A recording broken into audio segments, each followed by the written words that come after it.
মাননীয় স্পিকার, আমি 1 টাকা বাজেট অনুমোদনের জন্য বলছি এ কারণেই যে 2025-26 সালে বিচার বিভাগের জন্য বরাদ্দ ছিল 2015 কোটি টাকা, যেটি জিডিপির 0.03% কাছাকাছি। এইবার এটি বেড়ে হয়েছে 2187 কোটি 58 লক্ষ টাকা।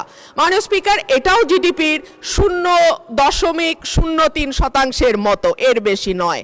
অথচ আমরা যদি বিটিভির মতন একটা একেবারে মানে কি বলবো, যে খাত থেকে কোনো লাভ হয় না এরকম একটি খাতের বরাদ্দের দিকে তাকাই, সেটাও দেখব বিচার বিভাগের বরাদ্দের চেয়ে কয়েক গুণ বেশি।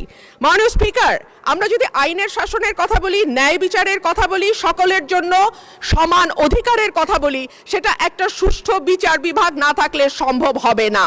এখন পর্যন্ত পেন্ডিং মামলার সংখ্যা 50 লক্ষের উপরে, অর্থাৎ মামলা জট একটি বড় সমস্যা। বেঞ্চ এবং বারের অধিকার যদি আমরা রক্ষা করতে না পারি, আমরা দেশে আইনের শাসন কখনোই প্রতিষ্ঠা করতে পারবো না।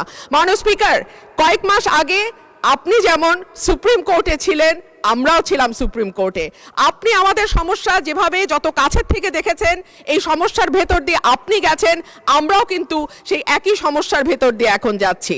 মাননীয় স্পিকার, আমাদের বারের যেই দাবিটা, যার পক্ষ থেকে আজকে আমি এখানে কথা বলছি মাননীয় স্পিকার, সেখানে বলা হচ্ছে যে আমাদের প্রতি বছর যেই ফিটা আমরা পরিশোধ করি, সেটা মৃত্যুর আগ পর্যন্ত লয়াররা সেই ফিটা আর তুলতে পারে না। কিন্তু দেখা যায় বহু লয়ার শেষ জীবনে অসুস্থ হয়ে গেছেন, প্র্যাকটিস করতে পারছেন না, আদালতে যেতে পারছেন না, কিন্তু তাদের মানবেতর জীবনযাপন করতে হচ্ছে। একই ধরনের কথা শিক্ষানবিশ আইনজীবীদের ক্ষেত্রেও প্রযোজ্য।